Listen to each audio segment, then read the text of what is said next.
When most Americans imagine Hawaiian food, I feel like we think of some sort of pineapple ham or spam musubi. However, Hawaiian food has so much more depth than we give it credit for.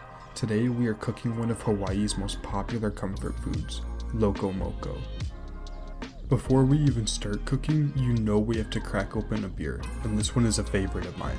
Kona Big Wave is a Hawaiian beer, and yes, the ones you drink in the continental US are not actually brewed in Hawaii anymore, but they still make you feel like you're on that beautiful beach whenever you taste that delicious crisp beer. The longest part of cooking this dish is actually the rice, so let's start that right away. You don't need a fancy rice cooker like me, but it certainly makes the rice taste better in my opinion. Today I'm only cooking 1 cup of rice, but if you're cooking for more than one person, you might want 2 or even 3 cups. Make sure that you wash your rice before cooking it. Please, I am begging you, wash your damn rice. It does make a difference, I promise. I usually rinse it about 3 times, although some people say to rinse it until the water becomes completely clear. I discovered that 3 rinses is roughly what it needs. I don't have any fancy tricks for measuring the water, I just fill it up to the corresponding line on the bowl that came with my rice cooker because that usually seems to be the perfect amount. Once we get that rice going, we can start our hamburger patties. All you need is a 1/4 cup of Panko breadcrumbs, some Worcestershire sauce, garlic powder, an egg, and salt and pepper. I like to add my secret ingredient to meat dishes, especially good hearty ones like this. That special ingredient is MSG, which you should be able to get at most Asian markets or online, but you don't have to use it as the recipe doesn't call for it. The only thing I measured was the Panko breadcrumbs, but if you do want more precise measurements, I'll throw the recipe that I'm using in the description. Once you get all your seasonings in there, start mixing it all together with your hands. You want to get everything really well incorporated. This recipe also calls for 80-20 ground beef. I'm not sure if it's really that deep, but that's just what I used, just to be sure. I think the universe felt bad for me for paying $6 for a dozen eggs after my last video, because this ground beef was on sale for $1.99, an absolute steal. Once all of that is mixed together, go ahead and start forming your hamburger patties. Try to make them as even as possible. I kind of failed at that, but oh well. A tip for once you're done forming the patties when you wash your hands is use Dawn dish soap. It works really well to get the grease off of your hands. Now we can start cooking the patties. Start to heat up your pan, and once it's up to temperature you can throw your patties in there. If you're using a small pan like me, take my advice and don't try to cook them all at once, it's a bit of a hassle. They take a little bit of time to cook but not too long. I think I had the heat a little too high because the outside cooked a lot faster than the inside, but oh well, we learn things as we go. Once those patties are done, go ahead and put them on a plate with a paper towel. The paper towel will help absorb a lot of that extra grease. Drain your grease into something that isn't your sink and wipe out some of the crusties that the patties left behind in your pan. Now we're ready to start our gravy.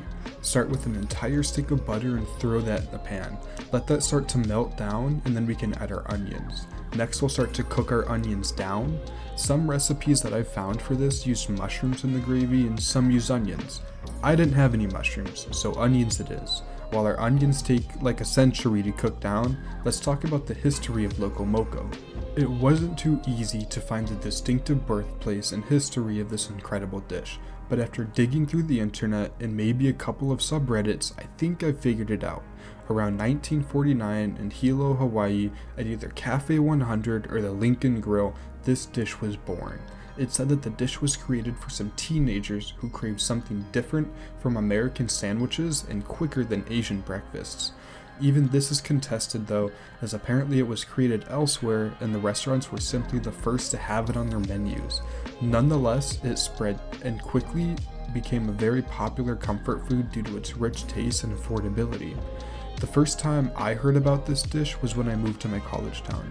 There was a local Hawaiian place that my dad always pointed out saying he wanted to go. I rolled my eyes thinking I didn't want spam or Hawaiian ham, but eventually I caved and went there with him. I ordered a kimchi poke bowl, which was incredible, and my dad was actually the one who ordered the Loco Moco. I didn't give it much thought, thinking it couldn't have been very good because it was so simple, but after trying it now, I have absolutely fallen in love with it.